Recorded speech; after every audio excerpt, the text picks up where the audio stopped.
మా ఛానల్కి స్వాగతం. చూస్తున్న వీక్షకులకు ప్రేక్షకులకు ప్రియ కాళభైరవ భగవద్బంధులకి స్వాగతం పలుకుతూ మమ్మల్ని ఎంతగానో ఆదరిస్తూ ఉండబడినటువంటి ప్రియ సోదర సోదరీమణులకు అందరికీ సనాతన ధర్మ సంరక్షకులకి వీక్షకులకు ప్రేక్షకులకు 2024 సంవత్సరంలో శేషభాగమైనటువంటి 15 రోజులకు వీడుకోలు పలుకుతూ 2025 సంవత్సరానికి స్వాగతం పలుకుతూ ఈ సంవత్సరంలో జరిగినటువంటి అష్టకష్టాలకు ఇబ్బందులకు అనారోగ్యాలకు స్వస్తి పలుకుతూ నూతన ఆనందంతో 2025 సంవత్సరం స్వాగతం పలకాలని కోరుకుంటూ 16/12/2024 నుండి 31 డిసెంబర్ 2024 వరకు పుట్టినటువంటి వారందరికీ కూడా ముందస్తుగా జన్మదిన శుభాకాంక్షలు. అలాగనే గతంలో వివాహం చేసుకున్న వారికి వివాహ వార్షికోత్సవ శుభాకాంక్షలు. ద్వాదశ రాశుల్లో గ్రహ గమనాన్ని ఒకసారి వీక్షింపచేద్దాం. వృషభ రాశిలో దేవగురు బృహస్పతి శత్రు సంచార స్థితి, కర్కాటక రాశిలో కుజ సంచార స్థితి, కన్య రాశిలో కేతు సంచార స్థితి, వృశ్చిక రాశిలో బుధ సంచార స్థితి, ధనుస్సు రాశిలో రవి సంచార స్థితి, మకర రాశిలో శుక్ర సంచార స్థితి, కుంభరాశిలో శని భగవానుడు స్వక్షేత్ర సంచార స్థితి, మీనరాశిలో రాహు సంచార స్థితితో గ్రహ గమనాలు ఈ విధంగా ఉన్నాయి. మిథున రాశి వారికి ఆంగ్ల సంవత్సరానికి వీడుకోలు పలుకుతూ కొత్త ఆంగ్ల సంవత్సరానికి స్వాగతం పలుకుతూ ఎలాంటి యోగం ఆస్వాదించాలో ఈ వీడియోలో తెలుసుకుందాం. మిథున రాశిలో ఏ నక్షత్రాలు వస్తాయనగా విశేషమైనటువంటి మృగశిర నక్షత్రంలోని 3వ పాదం 4వ పాదం, ఆరుద్ర నక్షత్రంలోని 4 పాదాలు, పునర్వసు నక్షత్రంలోని 1, 2, 3 పాదములు కలిపితే మిథున రాశి. చాలామందికి పుట్టినటువంటి కాల సమయంలో డేటా బర్త్లు లేనటువంటి కారణం వలన పేరు యొక్క మొదటి అక్షరాన్ని అనుసరిస్తూ ఆ రాశిని తెలుసుకునే ప్రయత్నం చేద్దాం. కా, కి, కు, ఖం, అజ్ఞ, ఛ, కే, కో, హ అక్షరాల వారందరూ కూడా మిథున రాశి జాతకులే. మిథున రాశి యొక్క అధిపతి బుధ భగవానుడు. ఈ 24 వీడుకోలు పలుకుతూ 25వ సంవత్సరం స్వాగతం పలుకుతూ 2వ స్థానంలో కుజుడు సంచారం చేయడం వలన, కుజుడు నీచభంగ రాజయోగ సంచార స్థితిలో ఉండడం వలన వీలైనంత వరకు అప్పులు ఇవ్వద్దు, అప్పులు తెచ్చుకోవద్దు. కారణం ఏమిటయ్యానగా ఈ రెండే మంచిని చేస్తాయి, ఈ రెండే మనిషిని ఇబ్బందులు పాలు చేస్తాయి. అర్ధాష్టమకేతు రేపు ఏం జరగబోతుందో, నిన్న మీరు ఏం చేశారో, ఈరోజు ఏం జరగబోతుందో మీరు పక్కా ప్రణాళికగా జీవనాన్ని ఏర్పాటు చేసుకుంటారు. ఒక్కొక్కసారి వ్యక్తుల కోసమనో ఇంకొకరి కోసమో ఏదో చెయ్యాలనుకుంటుంటారు. అది మంచిదే, కానీ సంవత్సరపు చివరి రోజులలో పక్క వారి యొక్క విషయాల్లో కానీ వారి యొక్క సలహాలు ఇవ్వడం మానుకోవడం వలన మీరు ఎంతో మనశ్శాంతి మీ సొంతం అవుతుందని చెప్పి కూడా గమనించాలి. 6వ స్థానంలో బుధుడు మంచి తెలివితేటలు, వ్యాపార అభివృద్ధి, పెట్టుబడులు, విజయం మీ సొంతం అవుతుంది.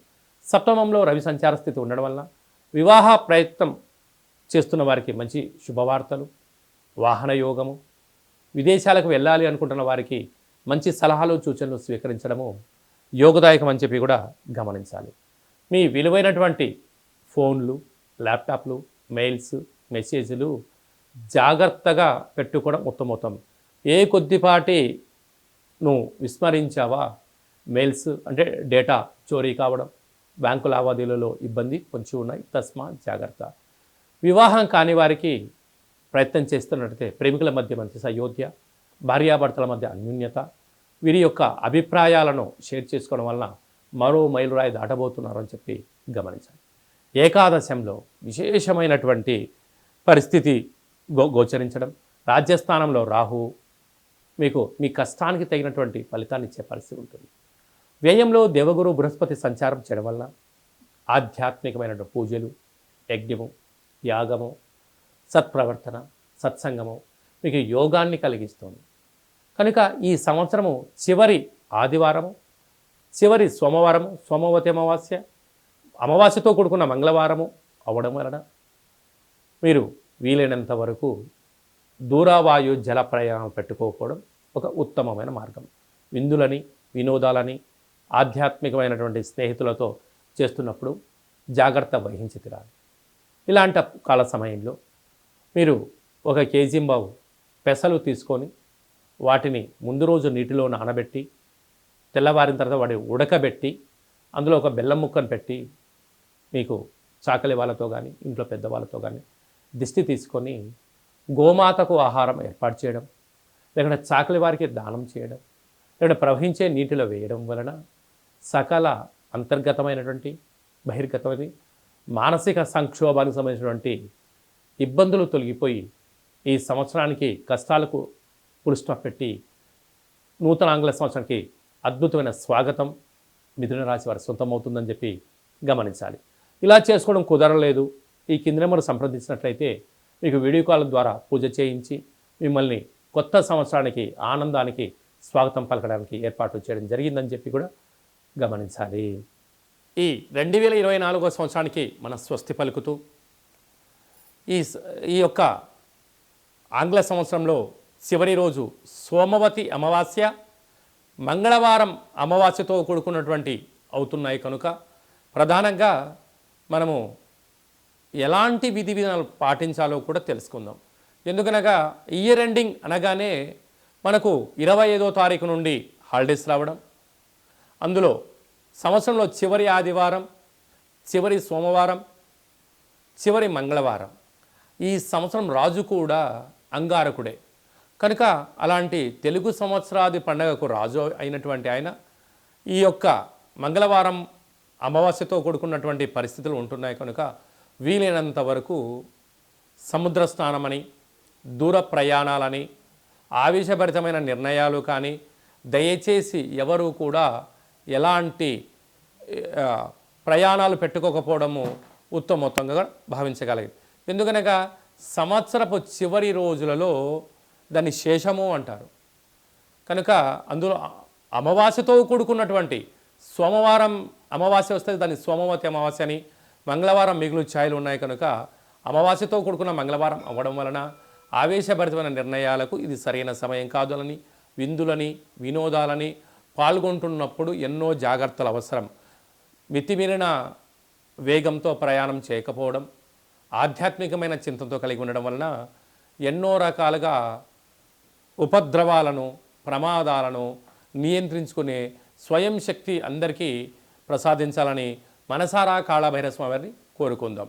కనుక 16వ తారీఖు నుంచి 31వ తారీఖు వరకు ముఖ్యమైనటువంటి పండుగల గురించి క్లుప్తంగా సవివరంగా సంపూర్ణంగా తెలుసుకుందాం. 23వ తారీఖున బహుళాష్టమి సోమవారము ఉత్తరా నక్షత్ర సందర్భంగా కాళభైరవ స్వామికి స్మరణ, ధ్యానము, పూజా కార్యక్రమంలో పాల్గొనడం వలన మనకు సకల అష్టకష్టాలు తొలగిపోతాయని చెప్పి కూడా గమనించాలి.